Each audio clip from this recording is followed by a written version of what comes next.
There is a time to bid goodbye to the old and the ordinary, and to awaken the beauty within. That time is now. It is time to wake up and take charge of life. Awaken to a new way of thinking.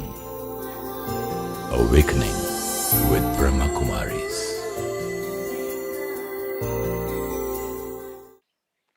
Namaskar. Welcome to Awakening with Brahma Kumaris.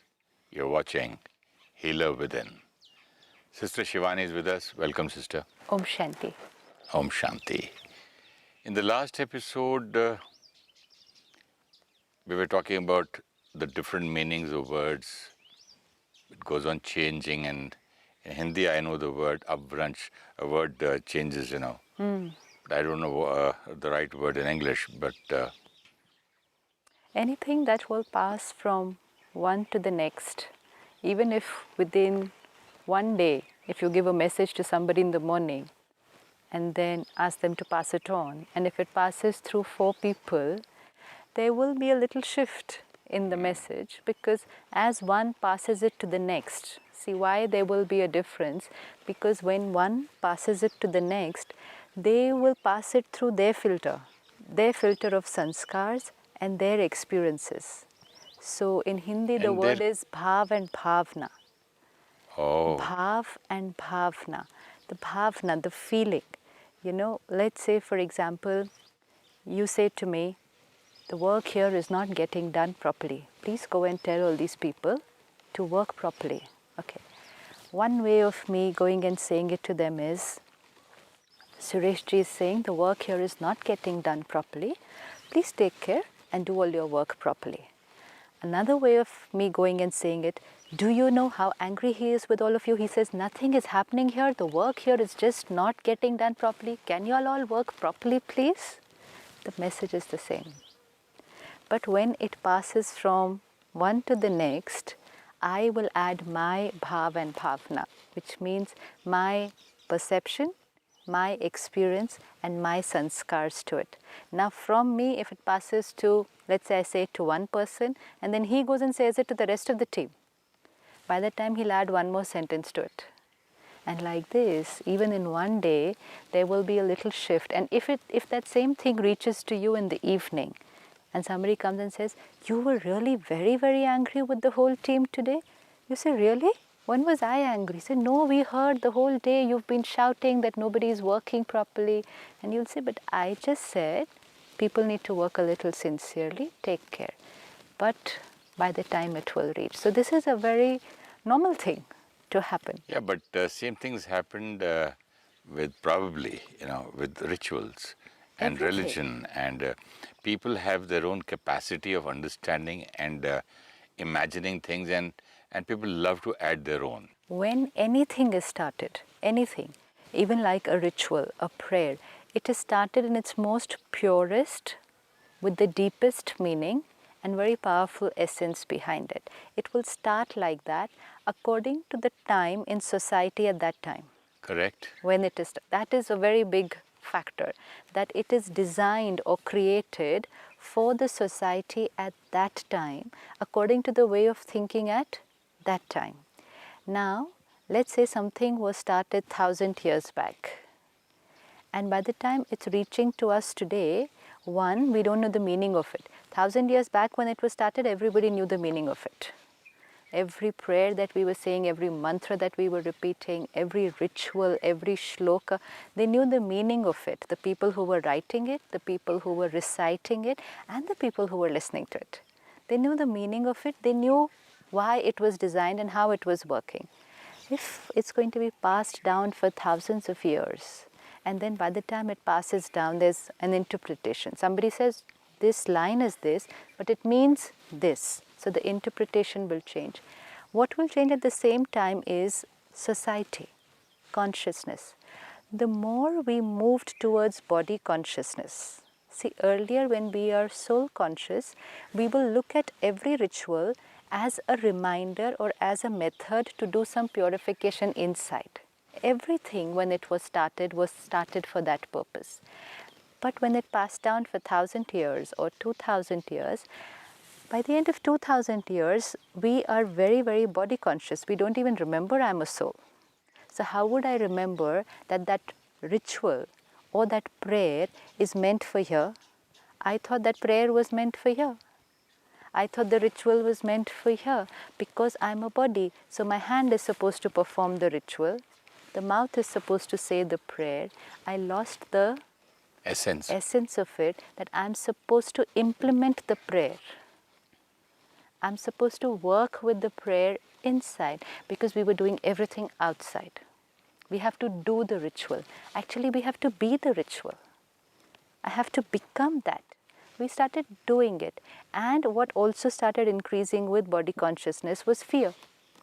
When we are soul conscious, fear will be hardly anything. Now, the fear is very high because we are in a time of uncertainty, unpredictability.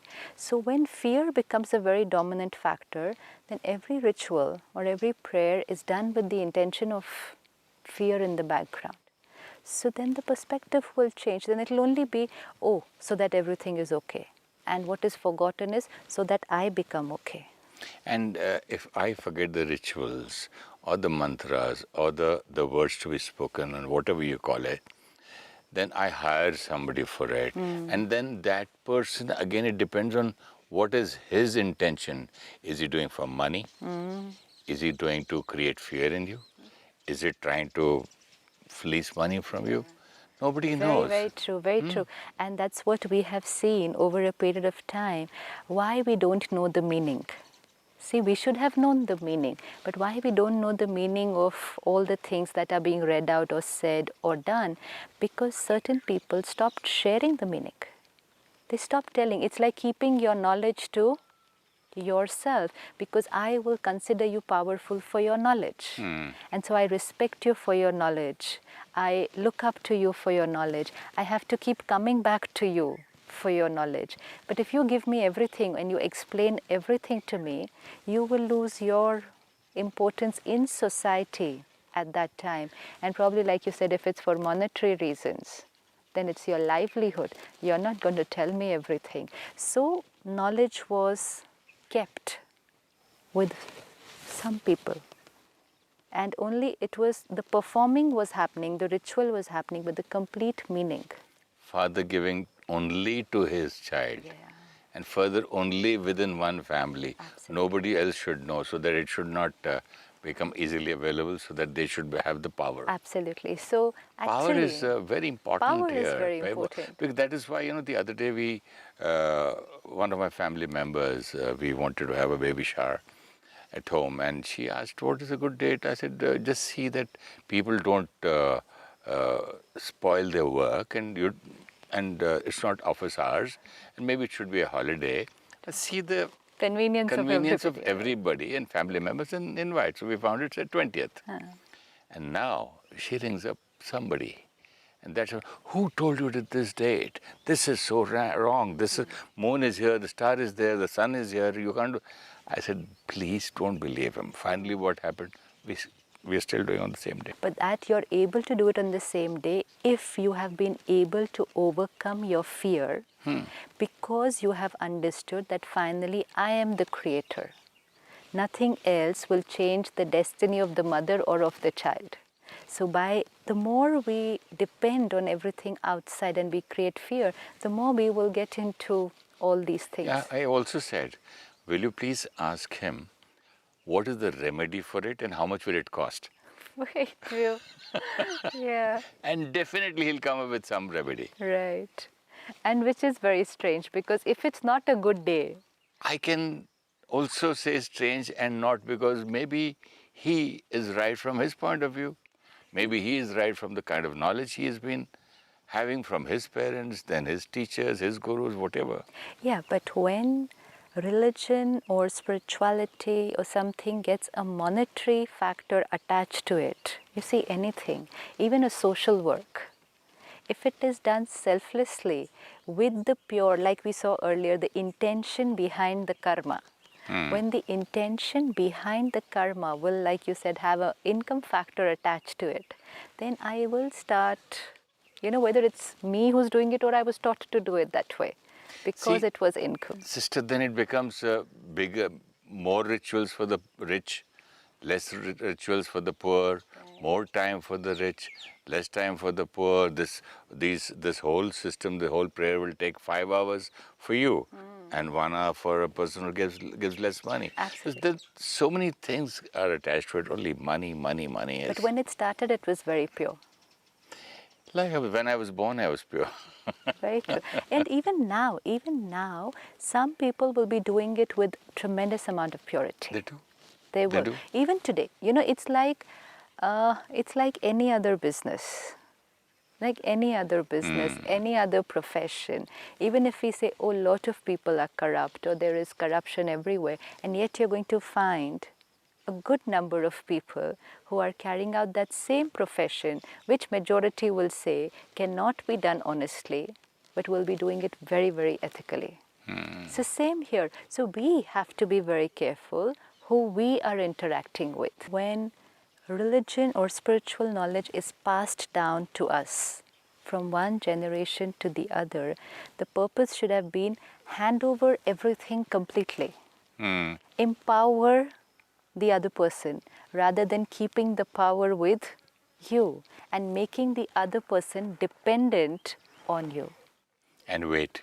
It's a And tremendous also the amount of, waiting game, when will he give me? yeah, like you said, someone said, oh, this day is not right. Then second, we had to go back to the same person and ask him, is there a remedy so that we can continue having the function on the same day?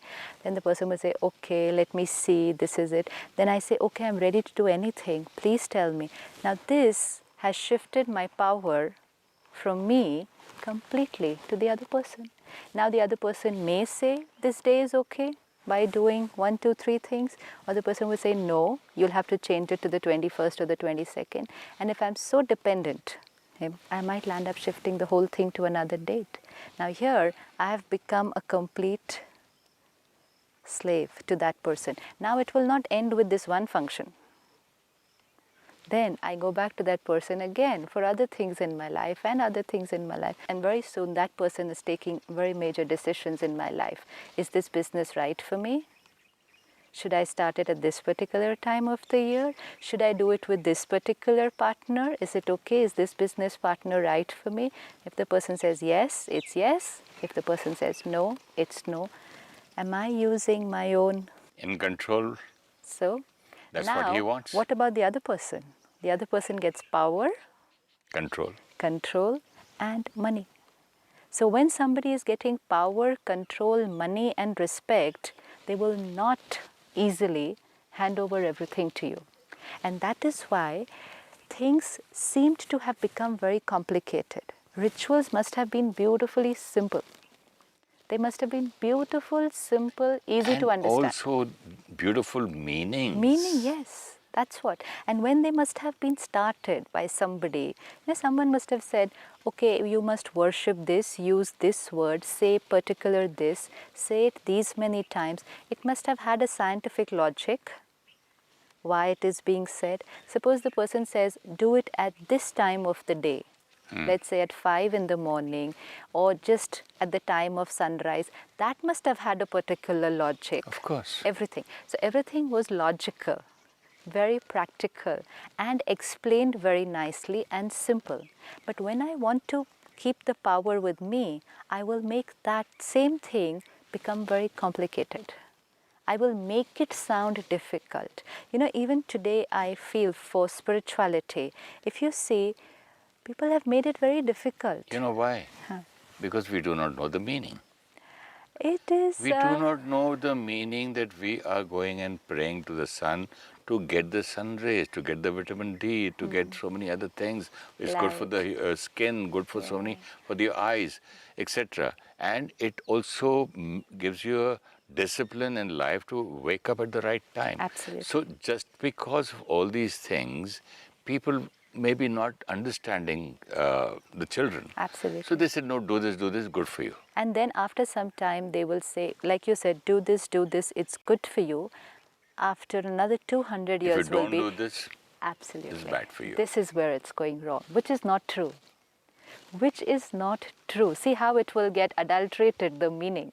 Okay, if I do this, it's good for me. Fine, I'll try my best to do it. But factors around me, situations, something, my health maybe, whatever, may not permit me to do it at that time. But somewhere this is deep ingrained. If you don't do it, then, and when someone's told me if you don't do it, it's going to be bad, things will go wrong, then I'll do it even if I don't feel like doing it. I will do it even if I cannot afford to do it. And then my whole intention of doing that ritual is gone. There are so many people who will write to us, is it really necessary to do this particular ritual at this time in the year? Right now my financial position doesn't allow me to do it.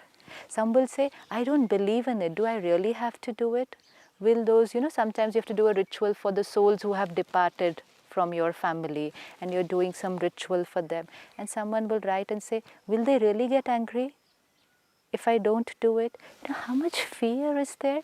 Because I was not explained properly why it is being done.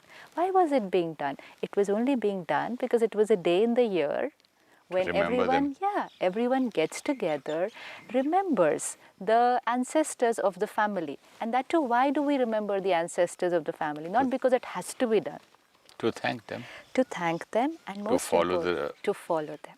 To follow the value system. The culture of the family. Like my parents will say, okay, you know what, you belong to this and this family. So and so was your great-grandfather.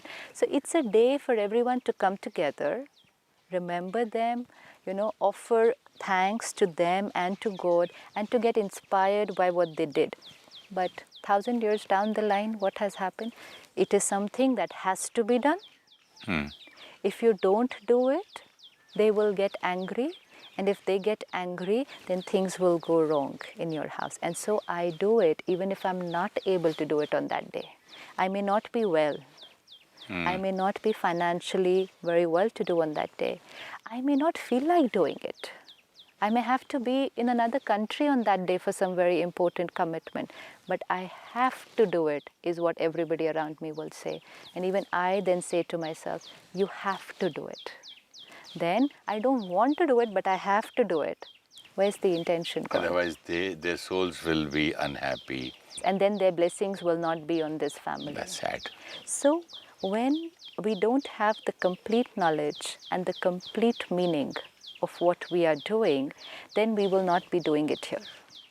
Also, people, if they don't do so many rituals and if these things are not done, then they also don't care. They don't care for anything. They don't care for the respect and the kind of a discipline. This was all for discipline. It's for discipline, but it's also for internal discipline. Yeah. Both the disciplines, because finally it was supposed to be certain days in the year dedicated to different aspects of your life, and which were taking you towards a path of self-purification. They were meant for that. They were meant to be certain times in the year where you sit and consciously connect to the Supreme Power, if you're not able to do it in your day-to-day living. So everything was it was a ritual outside, but only to remind me to connect inside. But today, over a period of time, I've only restricted it to a ritual outside. And if I'm doing even that without understanding, then I have to just ask myself, will I get the benefit that I have to get from it? Okay, I'll do it. That's fine. I'll do everything that I'm meant to do. But what was I supposed to get benefit from it? I have to benefit from what I'm doing. Did I benefit from it? And if the intention was fear, there's no benefit. If I'm doing it unwillingly, there's no benefit. But if I'm doing it without meaning, even then there is no benefit. Because then I will just perform whatever somebody is telling me to do. I will keep doing it, and at the same time I'll keep looking at my watch and say, how much time more? I just took half-day leave from work. Please hurry up, I'm getting late. You told me it'll finish by 2. I've applied only for leave till 3 o'clock. Where's my mind? Or I will say, did so-and-so people come for the puja that I'm having? I invited them. Have they come? I went to theirs. Why aren't they here? Or if they're gathered here, what is he wearing? What is she wearing? Where's the ritual? Where's the purification? I hope things are okay in the kitchen. Perfect. What is being cooked in the prasad? Has it been cooked properly? Where are the flowers? Are they there? What all the pandit needs? Has it come? You know, the amount of stress. And also, I don't want to make any mistakes so that I don't create sins. That's very, and very not, important. you know, it should not be. I want to please all. Perfect. Because this is a very deep belief system. If you do not perform the ritual properly, you know, one is perform the ritual. But if you make a mistake in performing it, then again he will be angry. So the focus goes on perfection outside. And in order to create perfection outside, you know, very soon it's like any other event.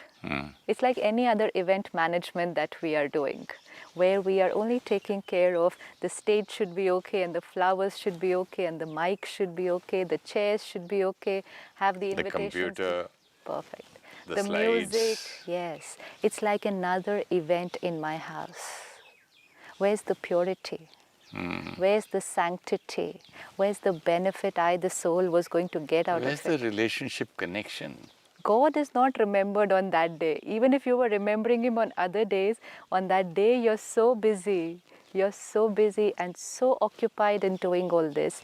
There's no way you're going to remember Him. Because when to remember God, I have to be soul conscious. The more I'm involved like this and getting stressed, we can create tremendous amount of stress and anger on a day when we have a function like this at home. Because there's so much to do. So much to do. Blame games, hyper, shouting at each other. At least now we need to take care. If today there's a function in our house, a puja, a ritual, start it with the right intention and then together as a family take a decision that this whole function today will be done with the highest level of integrity and purity. To bring all of us together. And there has to be that high energy created in the house, even if it's for one day. Not that by the end of the day we are like depleted in energy rather than Start charged. fighting in the evening. True. You did this wrong, you didn't do that, you didn't do this. Like you very rightly said, that the ritual has to be perfect. You know, I met a lady and she said, I love this particular prayer. She had a shlok, a prayer. She said, but I don't recite it. I've got it recorded on a CD from someone and I just play it every day and I listen to it. I said, if you like it, why don't you recite it? You will find it, you know, you'll enjoy it even more. At least it'll give you that high energy. She said, no, I don't know it very accurately. And if I make a single mistake while reciting it, then that's a sin. Now this again is because of fear of God. But every sound has a meaning, no? It has a vibration, and every word is very true. Has to be spoken the right, pronounced well. It has to be spoken the right way, but maybe I'm still learning to speak. Yeah, you can. What about a little child learning to talk to his parents? Will you say, don't speak like this because this is not a perfect way? Till you learn, you can always ask the meaning of it and tell the same thing in your language. Intention? See, I do not recite anything unless I ask the person Meaning. What is the meaning. And when he tells me the meaning, same meaning in my language, I talk to God. Right. So what is the intention? The intention is it's a relationship and a conversation with God, right? Relationship and conversation with God can be in any language. It doesn't have to be in my language. Your language. The language I understand. Most important. So he understands the feelings. Absolutely. So I should not really get scared about the accuracy of the words. Yeah, it's not. See, nobody says that you have to say these words. You've got to say the meaning of those words. Meaning of the word. So that means the word doesn't matter. Because you can't recite, you don't know the meaning. Because if you do such things, you like a parrot, what happens at that time is my mind goes around here and there because I keep on, or my mind is so concentrated on the word, whether on that word, okay, is this correct or not? I'm so scared about it. What about the relationship? It doesn't go there, no? It's like as if it's happening in Chinese language in my house. Yeah, that's okay. I do that. I do that without even reading a book, right. Without listening to you. From the beginning, day one, I told my wife, if you have any kind of a ritual at home, to explain the meaning. Welcome. but please explain. I just can't sit there because then my mind travels all over the world. And then my I'm mind not is there. not there. I'm not there. And most important, if And I don't want to be dishonest. True. And most important, if I don't understand it, how will I take even one line from it to work on it? How will I? If I don't understand the prayer, leave alone take understanding it, I won't be able to take one line from it. One very old saint told me, even if you do not understand the meaning of these words, these are the words you speak and you should know why you are doing it. Right. Why you reciting them. Forget the words. This will give you this benefit. So when you recite this, at least you know why am I reciting these words, because this will give me this benefit. Perfect. So here again, like you said, every sound, every word has an energy. So if I'm saying the word for that energy, then it's perfect. Fine. Let's say I'm saying the word Om. So I know it's a very high energy word. It has to be said as O, M with a long deep breath. Okay. If I'm doing it with the intention of only speaking and creating a high energy word, I'll concentrate completely on the O, M, the breathing and the energy. Relationship with God is not happening.